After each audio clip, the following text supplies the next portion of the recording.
Hi, I'm Nicholeen Peck, and I teach all over the world about parenting through the lens of the principle self-government. And in this video, I'm going to be talking about how to discipline an ADHD teenager.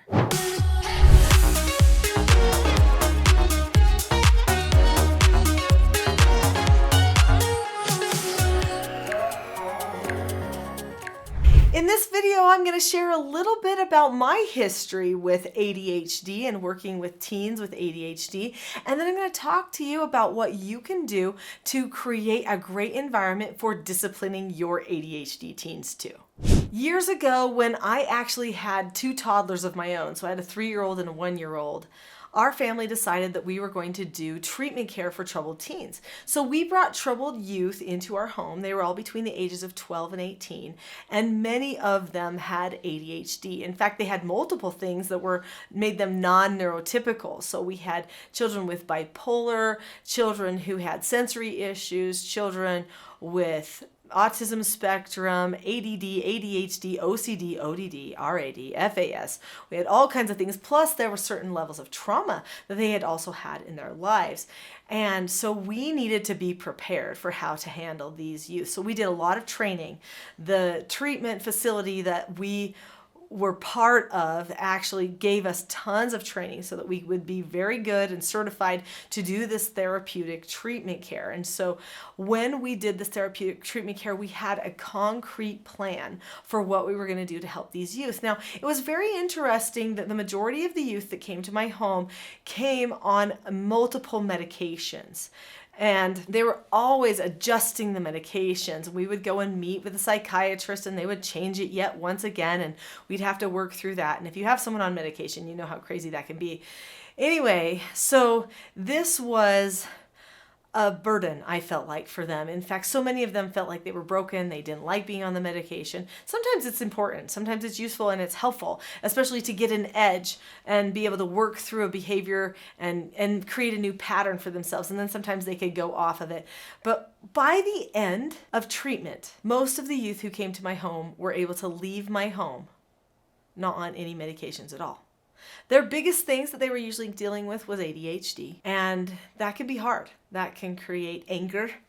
They can have disconnection, increased anxiety and frustration, perfectionism. There's lots of things that can come with ADHD. Everybody has a different version of it, but there's also like the hyper focusing that can happen where they can't get their brain to break off one thing, and so they can't see a solution. That can be very difficult. They can get stuck doing things repetitively, even though they're mad about it and they don't want to do it, just because they get stuck there sometimes. So ADHD can be hard. It can be hard on a person, and chemically and emotionally, it can be draining on everybody. So I had to help them get to a place where they could feel like they were a little bit more normal. I had a goal, and my goal was these people need to be joyful adults at the end of their adolescence. They need to be joyful adults who know what their missions in life are and have solid relationships with God and family. Now, keeping in mind, most of them came from, situations where they couldn't even go back to their parents again, or if they did, it was kind of traumatic.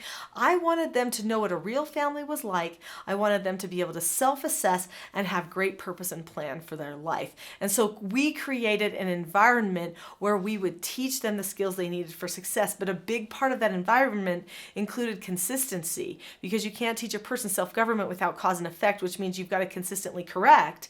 So we had to do lots of discipline, lots of corrections, but we needed to do it in a way that would make it so that they weren't as anxious, so that they could focus in on making the correction and feel like they were making progress. That's what I'd like to talk about today.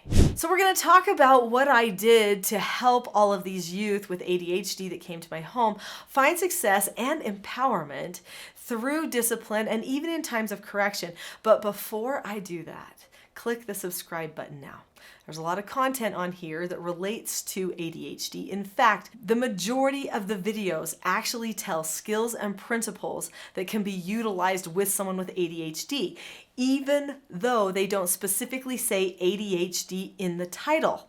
I am talking about on this channel everything I did as a foster parent and a parent and I share a lot that would be applicable to people with ADHD. So let's talk about what discipline really works. Because I think people try a lot of different things. They try intimidation, they try repetition, they try so many different things to try to break through to the child with ADHD. They try shaming and emotional stuff. And at the end of the day, none of those things work. They just increase the anxiety for the ADHD child. But we can't baby the ADHD teen or the ADHD child. That doesn't help them either. We can't give them excuses for their behavior or they get stuck forever. So what we need to do is we need to empower them. We need to give them the skills and principles they need and the proper connection with us so that they can make sure that they have good, solid relationship skills going forward. Because usually the ADHD person is struggling the most with their social and relational skills because they get a little hyper-focused on what's going on the inside and on some of their anxieties and the things that are distracting to them. So what do? Number one, we start with who we are and we determine, who are you? You are the son or you are the daughter. And what does that mean? What is your role at age 13 or 15?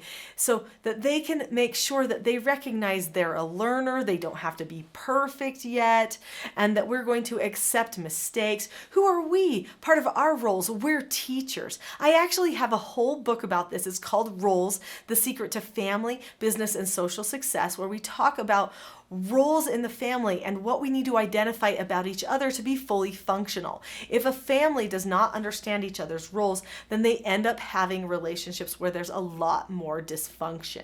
So we start with who we are, then we go to where are we going? We create a vision, a plan for the future of where we're headed as a group. Then we learn how to communicate. And we talk about the different skills of communication that we are going to need. As well as communication, we discuss what the discipline will be like. So part of our communication skills include 4 basic skills for success. The 4 basic skills are following instructions, accepting no answers and criticism, accepting consequences, and disagreeing appropriately. When a person learns those 4 basic skills, that takes care of 99% of their behavioral problems. So what do we teach them about the discipline? We teach them that in order to properly be trained and to help them find the most peace in their communications, there does need to be cause and effect. So we need to consistently correct when things go wrong and consistently praise when things go right. Good equals good, bad equals bad. This is great predictability and is less distracting for your ADHD child. Then what we do is we tell them the exact words that we will say when we do a correction. The exact. And we give them the opportunity to accept that correction. Remember that skill I just talked about, accepting a consequence? There are 6 steps to that skill. They are, you look at the person, you keep a calm face, voice, and body, you say okay or ask to disagree appropriately, then you do the consequence, whatever it is that you earned, and you check back and drop the subject. A person learns that they can accept a consequence, and they learn exactly how the parent will give the consequence or how they will do the correction for the child.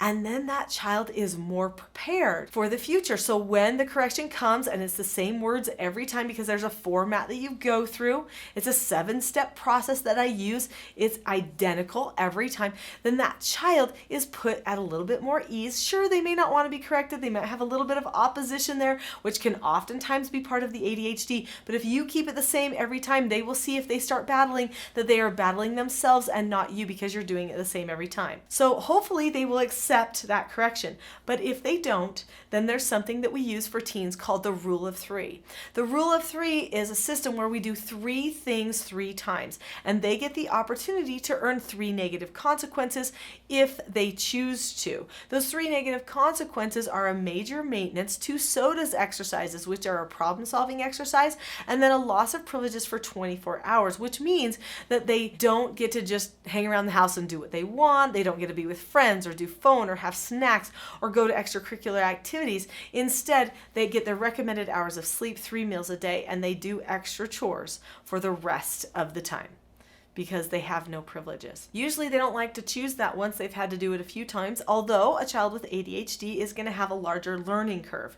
A parent does need to learn how to do all of this with calmness. If it's intimidating at all, it will increase anxiety and make it so that the child is less successful. So I teach how to do all of this for teens. My whole life, I've been dedicated to helping parents with troubling behaviors and with just regular run-of-the-mill behavior too.